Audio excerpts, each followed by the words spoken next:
Welcome back, Heels and Quads Media. Here on YouTube, I'm Tommy, and I'm back with another tier list ranking. Now, I'm going to do something a little different today.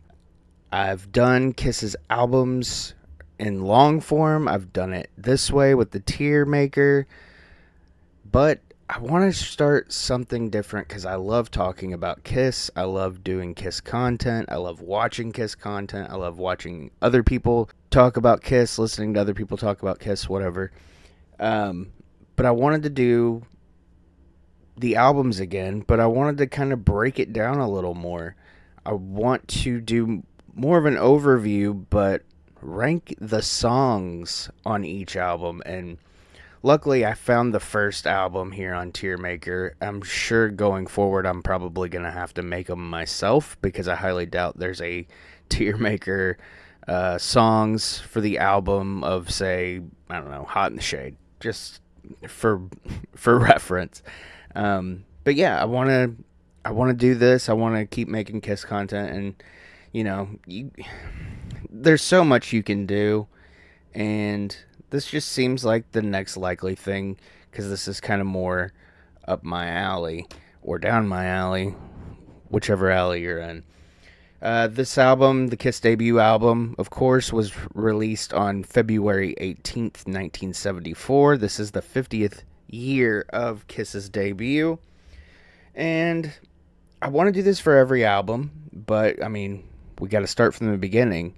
And instead of doing it like I did with my ranking worst to best, obviously I start with the album I like least. Spoiler alert, it's Monster. The debut ranked very high for me, and that's ranked at number 3 on my list. Spoiler alert, go back and watch that on the channel to hear more about what I think about the first album. But here, I mean, people complain about the production of the first album, and while to an extent I agree, it also makes the debut Kiss album charming. And it's the album that, you know, all the stuff that got them signed, all of the songs that got them noticed, Kiss album, and second, and kind of third. The album's released, Warner Brothers drops Casablanca as their distributing partner, and we go from there. And eventually, obviously, Kiss has been around 50 years, they found their way, but the album only sold about 75,000 copies.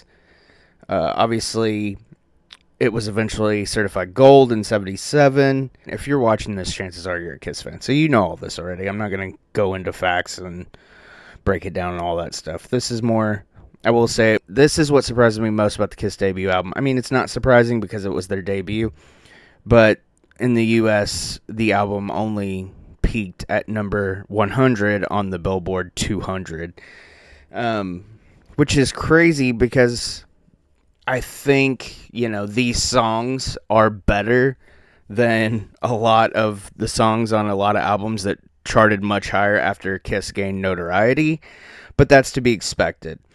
But, I mean, in the grand scheme of things, as a Kiss fan, I think even if you don't listen to the first album, like, front to back very much, like if you're in your car or whatever, just listening, working out at the gym or whatever you're doing, I think a lot of these songs come up in your Kiss shuffle at some point on your playlist. Whether it be a live version or on a live mainly, I think is where a lot of people prefer their versions of those first 3 album songs. And I agree, but I do enjoy listening to the debut album as well. And then there's the cover, which is an iconic image of the band. Although, the one time Peter Criss lets somebody else do his makeup, he looks kind of funky. More like a lion than a cat. I mean, a cat is a lion, but you know what I mean. It's less of a house cat and more, or an alley cat, and more of a lion. Or it's kind of like a clown lion. I don't know.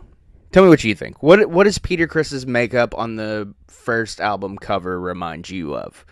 All right, but let's get into the songs now. So I will go in order, starting with Strutter, of course. Strutter, of course, a Paul song.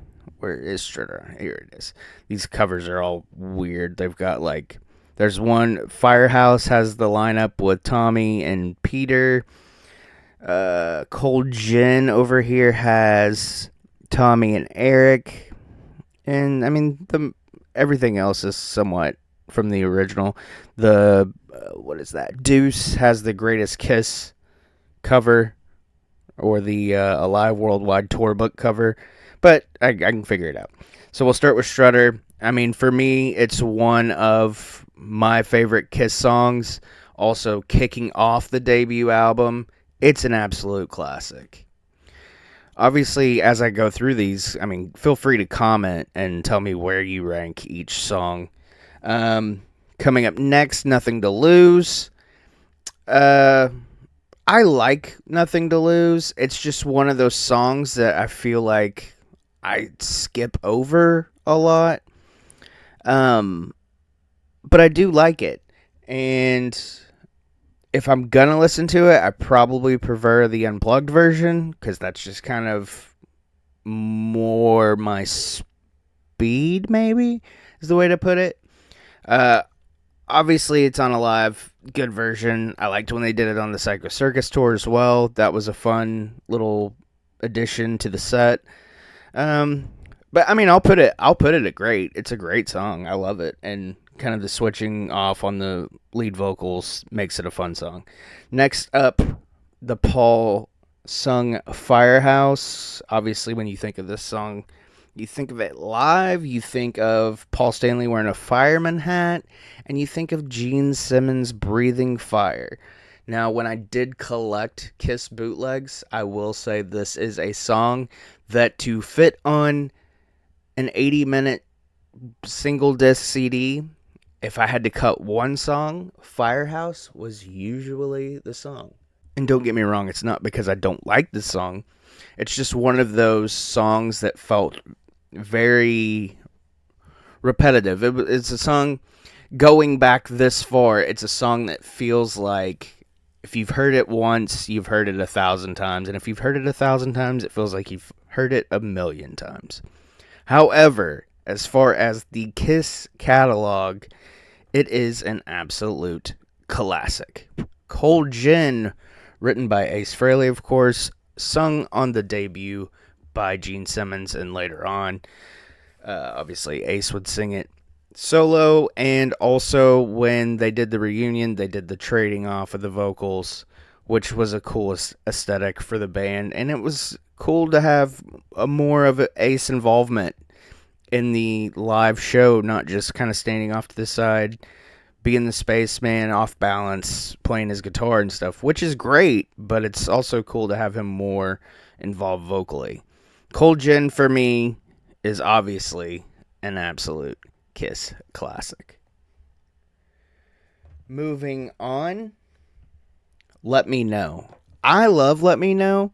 I don't know how many people actually really enjoy this song. It always feels like one of those Kiss songs that's kind of like shunned for whatever reason. Maybe it's because the song that follows it up, not on the original pressing of the debut album, but obviously added, so it's going to be on here, Kissin' Time. I feel like it's, as a lead-in to Kissin' Time, it kind of gets some of that bad rap, and also coming off of a classic like Cold Gin could also cost it some points with people. But as far as I'm concerned, I think Let Me Know, I mean, I love it. I love the riff. I love the singing, the harmony. I'm going to go with it's a great Kiss song. It's that ode to the Beatles Kiss that I really appreciate. Kissin' Time. All right. So, it's an okay cover. It's an okay cover. It's not what we want with Kiss. It's a kitschy, obviously this is around the time when they were doing the kissing contest in Illinois. And I get it. I actually had a teacher in high school that went to the kissing contest. Or competed, I believe she said. She even competed in it. And she said that if her memory served her correctly, they were like, mainly Gene. Gene was like pushing his autograph on people to be like, I'm going to be big, you want this. Which is, I mean, To her defense, it sounds like something Gene Simmons would say. And I always thought that was cool because, obviously in high school, I'm always something Kiss. I had a Kiss button on my lanyard for my school ID. I wore Kiss shirts all the time. But I always thought it was cool when she would remind me of that story because it seemed like it was once a week I heard that story. Kissin' Time pushed on the band to do because they felt it would be radio friendly and promote the band because, Kissin' Time by Kiss. Okay, whatever.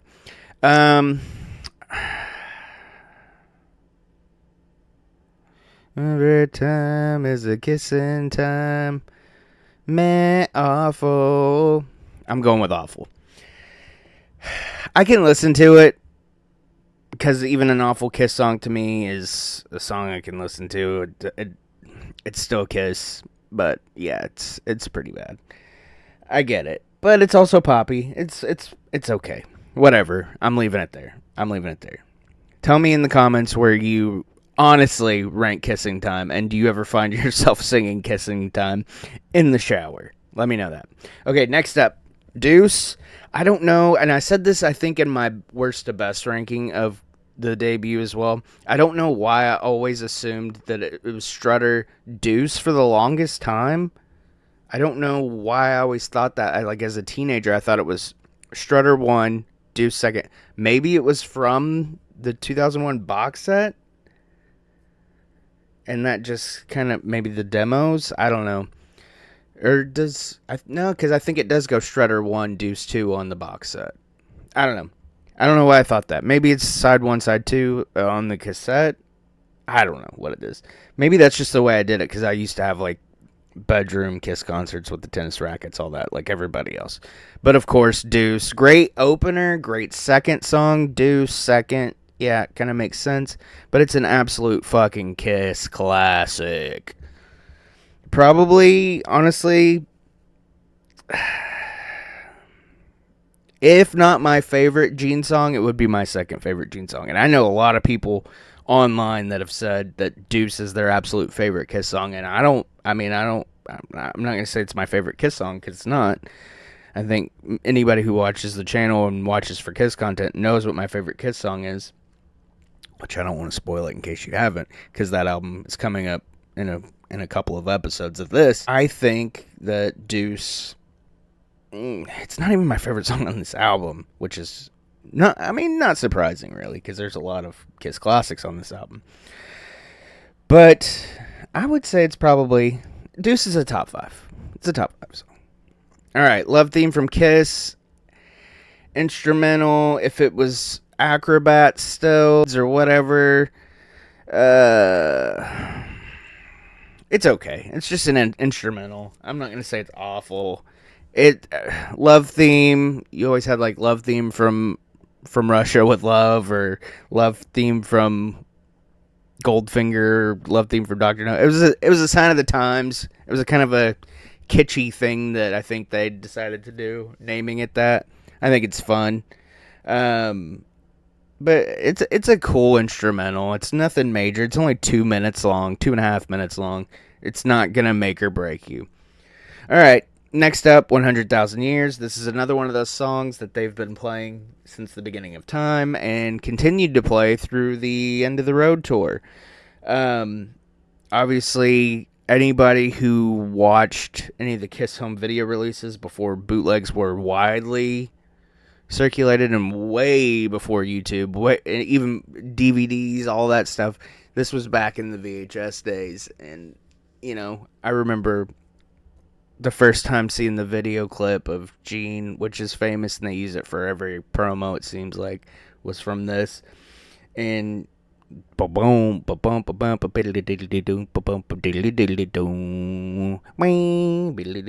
got the blood dripping, and then he spits it out. They go into the song. And then Paul's rap, from Kiss Alive. And Peter's drums and all that stuff. Yes, great. On the album, it's still okay. Thankfully, it's only 3.5 minutes. It's not 15-minute long version that they would play in concert. But it's a good Kiss song. So I'm going to put 100,000 Years in the good. And last but certainly not least, my favorite song from Kiss's debut, Black Diamond, sung by Peter Criss. Always loved Peter's voice. That raspy, kind of jazzy, just rhythmic voice. Paul opens the guitar instrumental opening quick into Paul's voice. Out on the street for a living. Always got you pumped up, and then the ooh harmony is beautiful, and then the 1 2 3 hit it. Bam, be do bum, bo bo bum, be do ba da bum. Great song, great solo, the breakdown, all of it. I fucking love Black Diamond. Probably, I'd say there's my favorite song. Black Diamond might be number 2 for me overall. We'll have to break it down. After I finish this series, we go through all of the Kiss albums. I'll break it down. We're going to figure out at least my top 10 from this. It'll have to be a classic. Because even if I'll use this template for each album, if I have to make every one, and that's how we'll do it. If it's going to get into my top whatever, it has to be from the classics. All of my classics, and then I'll rank them. Let's do that. All right. So tell me where everything ranks on your list of the debut album. Where would you rank each song? Classic, great, good, meh, or awful? Let me know in the comments below. And of course, make sure you like this video, subscribe to the channel. It helps us out. We appreciate it. If you want more content like this, let us know. I would love to hear more from Levi on the Tier Maker, and we have talked about doing an episode of the podcast for the last few weeks, and every time something comes up, whether it's me at work or him with work or his new baby, but we will eventually get back at it and hopefully get into a nice rhythm for everyone. So until next time, tell your friends, tell your enemies, and I'll see you next time.